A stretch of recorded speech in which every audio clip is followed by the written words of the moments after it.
अस्सलाम वालेकुम वरहमतुल्लाहि वबरकातुहू। अज़ीज़ तलबा व तालिबात, स्टडी सीक्रेट्स में आप सबको खुशामदीद कहते हैं।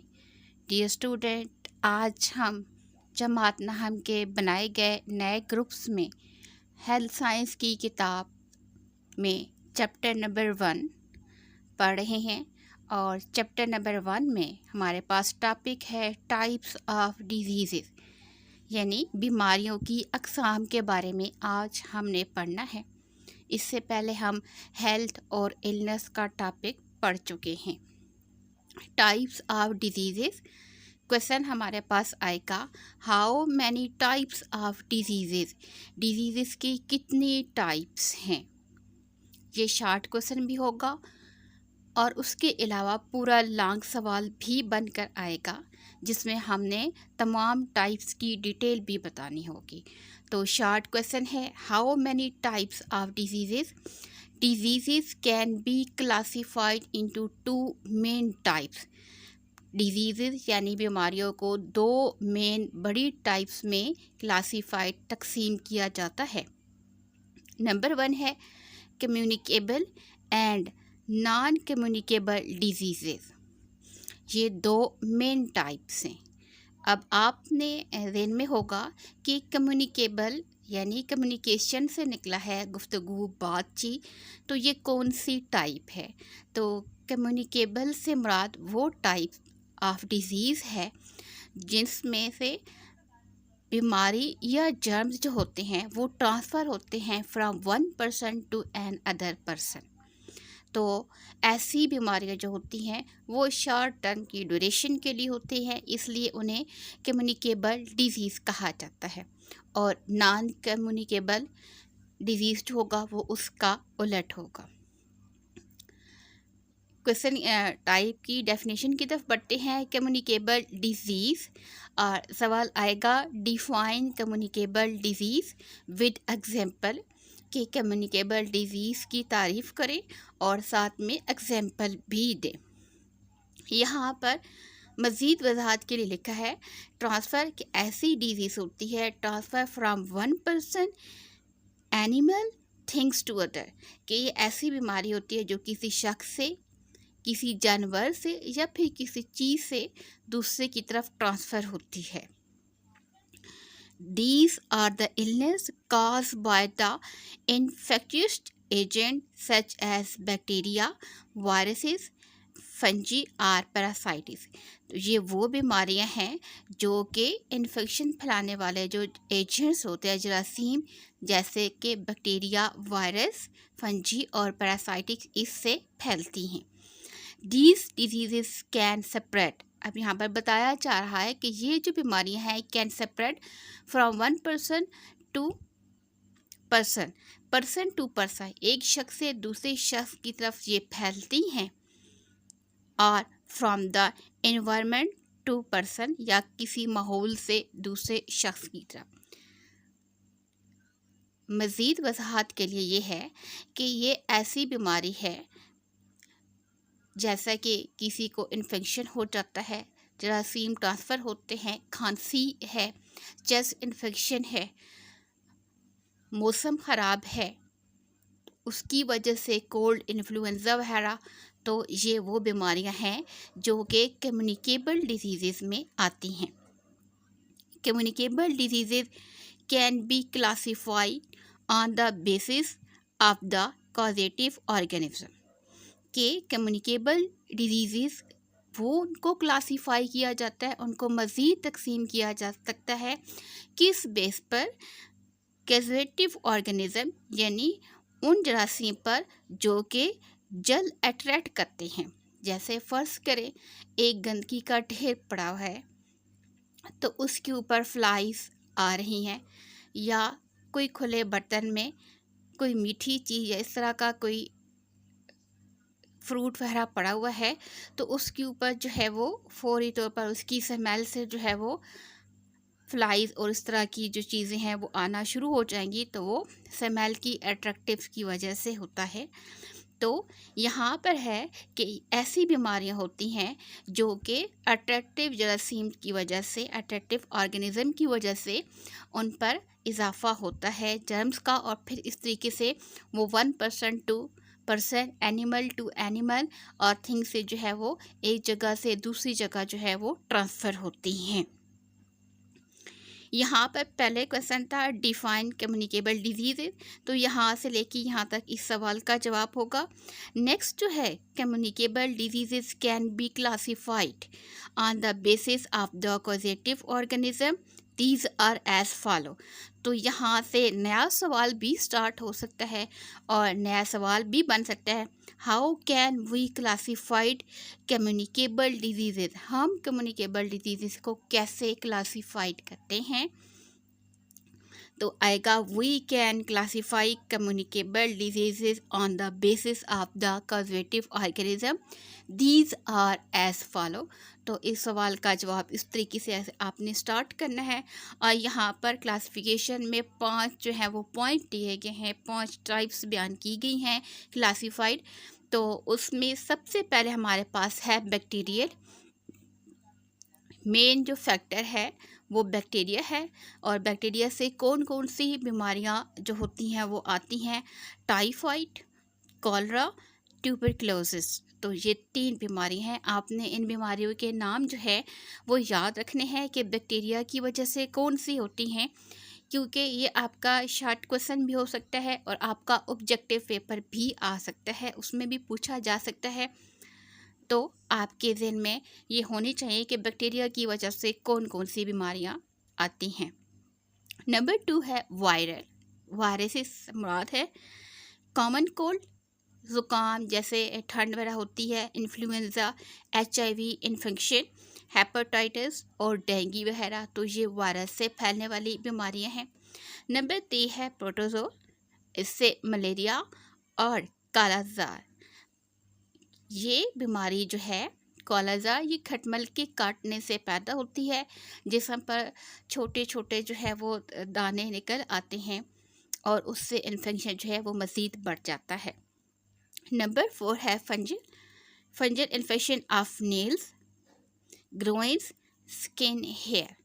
तो यहाँ पर क्वेश्चन तब्दील भी हो सकता है कि स्किन की जो बीमारियाँ हैं वो किस वजह से होती हैं, तो फिर आपने यहाँ पर उसका नाम लिखना होगा। बाज़ औक़ात बीमारी लिखी हुई आएगी और उसका नाम होगा कि वो किस चीज़ से फैलती है।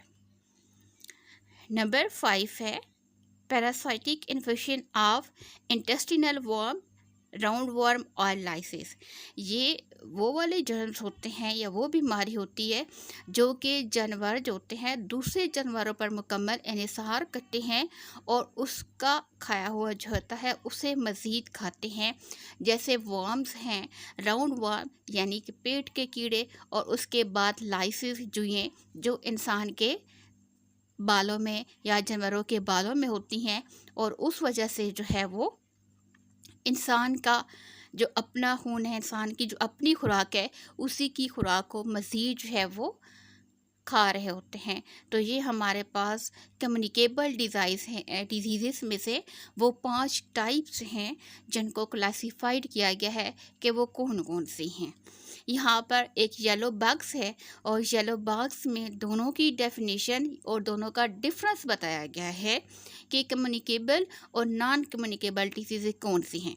Communicable disease can be prevented through hygiene and vaccination, कि कम्युनिकेबल डिजीज़ हैं कैन बी प्रिवेंटेड, उनको रोका जा सकता है या उसका इलाज किया जा सकता है थ्रू हाइजीन यानी सेहत के बेहतर असूलों को सामने रखते हुए और वैक्सीनेशन के ज़रिए से, क्योंकि और इनका जो टाइम पीरियड होता है वो शॉर्ट टाइम पीरियड होता है, बहुत कम वक्त के लिए होती है। ये यूँ समझ ले कि मौसमी बीमारियां होती हैं, जैसे जैसे मौसम तब्दील होता है तो उसका जिस्म का गर्म सर्द होना, इन्फेक्शन वगैरह, तो ये नॉर्मल बीमारी है। Non-communicable diseases require long-term management and healthy lifestyle choices। और जो नॉन कम्युनिकेबल डिजीज़ हैं उनके लिए हमें लॉन्ग टर्म यानी बड़े वसी पैमाने पर या बड़े लंबे अरसे तक के लिए हमें उसकी मैनेजमेंट करनी पड़ती है, उसका इंतज़ाम करना पड़ता है और अपना पूरा जो हेल्दी लाइफस्टाइल है उसको लेकर आना पड़ता है, उसका इंतखाब करना पड़ता है। तो दोनों में मेन डिफरेंस है, ये शॉर्ट टर्म के लिए हैं और ये लॉन्ग टर्म के लिए हैं। ट्रीटमेंट ऑफ कम्युनिकेबल डिजीज़, अब उनके इलाज की तरफ बढ़ते हैं कि इनका इलाज कैसे किया जा सकता है। ट्रीटमेंट ऑफ कम्युनिकेबल डिजीज़,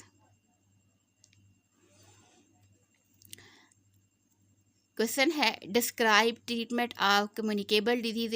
ये आपका सवाल अलग से भी आ सकता है और पूरा आपका लॉन्ग सवाल भी आएगा। डिफाइन कम्युनिकेबल डिजीज़ एंड इस टाइप विद ट्रीटमेंट। ठीक है, तो क्वेश्चन की नोयत तब्दील भी हो सकती है। आपने क्या करना है, जैसे जैसे सवाल होगा उसी के मुताबिक, लेकिन आप लोगों के पास शॉर्ट सवालात जो हों वो मुकम्मल तैयार हों और बहुत अच्छे तरीके से हों, ताकि जब भी पेपर आए तो आप के लिए कोई कन्फ्यूजन ना हो। शॉर्ट और लॉन्ग दोनों सवालात को मद्देनज़र रखकर आप जो है वो जवाब लिख सकते हैं। आपकी तैयारी का लेवल इतना अच्छा होना चाहिए। वायरल इन्फेक्शन, अब यहाँ पर हम बात करेंगे ट्रीटमेंट की। सबसे पहले यहाँ पर बैक्टीरिया था, लेकिन इन्होंने यहाँ पे वायरल इन्फेक्शन का लिखा है। तो यहाँ पर वायरस यानी वायरस से जो बीमारियाँ फैलती हैं उनका ट्रीटमेंट कैसे होता है। Vaccine are an effective method for preventing specific viral infection, के वैक्सीन सबसे मुअस्सर तरीन तरीका है प्रिवेंटिंग रुकने का मखसूस वायरल इन्फेक्शन। जो वो इन्फेक्शन, वो जरासीम जो कि वायरल हो जाते हैं, मौसमियाती तब्दीलियाँ, तो उनको ख़त्म करने का बेहतरीन तरीका जो है वो वैक्सीन है। When a person receive a vaccine, जब किसी शख्स को वैक्सीन लग जाती है, his immune system, तो उसका जो मुदाफ़ाती निज़ाम है वो प्रोड्यूस एंटीबॉडीज़ यानी जिस्म में वो ऐसा पैदा कर देता है that kill the active form of virus, जो कि उसके जिस्म में बीमारियां फैलाने वाले जो वायरस होते हैं, जो एक्टिव हुए पड़े होते हैं, उनको वो किल कर देता है, उनको ख़त्म कर देता है वैक्सीन की मदद से। If a person has got a viral infection, अगर किसी भी शख्स को वायरल इन्फेक्शन है, ही मे रिक्वायर एंटीवायरल मेडिसिन, तो उसको एंटीवायरल मेडिसिन की ज़रूरत होती है। तो ट्रीटमेंट बताया गया है। अब यहाँ पर भी बात हो सकती है, सवाल आएगा describe viral disease with treatment. तो अब हमने फिर सवाल की नोयत को देखते हुए सिर्फ वायरल की डिजीज़ बतानी है, वायरस की, कि वायरस से कौन कौन सी डिजीज़ फैलती हैं और फिर उनका ट्रीटमेंट बताना है। अब एक सवाल के अंदर जैसे ये 5 टाइप्स बनी हुई हैं, तो इसके मज़ीद 5 सब शॉर्ट क्वेश्चन बन सकते हैं, हर एक का अलग अलग, उनकी बीमारियों के नाम और फिर उनका ट्रीटमेंट। दूसरे नंबर पर हमारे पास है बैक्टीरियल इन्फेक्शन, और यहाँ पर नंबर 1 पर था बैक्टीरिया, कि बैक्टीरिया से कौन कौन सी बीमारियाँ होती हैं, टाइफाइड, कॉलरा और ट्यूबरकुलोसिस यानी तपेदिक। ठीक है, तो अब उनका इलाज यहाँ पर बता रहे हैं कि डिस्क्राइब बैक्टीरियल इन्फेक्शन। तो यहाँ पर require a course of antibiotic, उनको एक कोर्स की ज़रूरत होती है एंटीबायोटिक की, to help control the infection, कि वो उस इन्फेक्शन को कंट्रोल कर सके।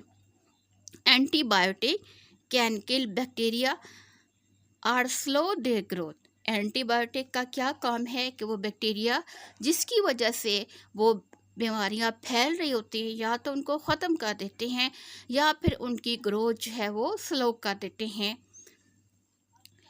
नेक्स्ट जो है येलो बैग्स है, चूँकि वो इससे रिलेटेड है इसलिए हम इसको भी यहाँ पे स्टडी करेंगे। ओवर यूज़ ऑफ एंटीबायोटिक, अगर हम उनका ओवर यूज़ करेंगे यानी ज़्यादा इस्तेमाल करेंगे एंटीबायोटिक्स का by people low, has cause resistance in many bacteria, तो वो बैक्टीरिया में की रोकथाम की बजाय उसकी मुज़ाहमत में इजाफ़ा करेंगे, और it is a major health risk, और ये बहुत बड़ा उनकी सेहत के लिए ख़तरा होगा। यानी जिस तरह डॉक्टर की हदायत दी जाए उन्हीं के मुताबिक हमें उन पर अमल करना चाहिए। ख़ुद से ओवर यूज़ मेडिसिन का इस्तेमाल नहीं करना चाहिए। नंबर 3 टॉपिक है fungal infection require anti fungal medication. तो यहाँ पर उनको भी एंटी मेडिकेशन की ज़रूरत होती है, इनको स्टॉप करने के लिए, इनको रोकने के लिए। यहाँ पर जैसे fungal infection of nail, groin, skin, hair, तो कौन सी बीमारी हैं और फिर उनका इलाज क्या है। तो यहाँ पर नंबर 3 था। नंबर 4 के अंदर जो है वो दोनों टॉपिक इकट्ठे लिखे गए हैं, और वो जो है प्रोटोजोल एंड पैरासिटिक डिजीज़ कि ये कौन सी, इनका ट्रीटमेंट कैसे है, require different anti parasitic medicine. तो यहाँ पर इन सब को जो है वो एंटी पैरासाइटिक जो मेडिसिन की ज़रूरत होती है। तो डियर स्टूडेंट, ये हमारा पहला टॉपिक था कम्युनिकेबल डिजीज़ का, वो यहाँ पर ख़त्म होता है कि ये कम्युनिकेबल डिजीज़ से क्या मुराद है, ये कौन सी बीमारी होती है और कैसे फैलती है, इसका लाइफ टाइम कितना होता है, इसकी मज़ीद कितनी टाइप्स है और उनका ट्रीटमेंट क्या है। ये आपके शॉर्ट क्वेश्चन में भी सवाल आ सकते हैं और पूरा लॉन्ग भी बनकर आ सकता है, लेकिन चूँकि अभी आप लोगों के पास टाइम है तो फिर मेरी आप लोगों से रिक्वेस्ट है कि थोड़ा थोड़ा करके आप यही शॉर्ट क्वेश्चन अच्छे तरीके से तैयार करें।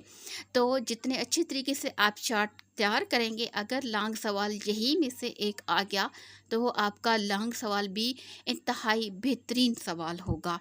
दूसरी जो इसकी टाइप है वो इंशाल्लाह हम नेक्स्ट वीडियो में पढ़ेंगे।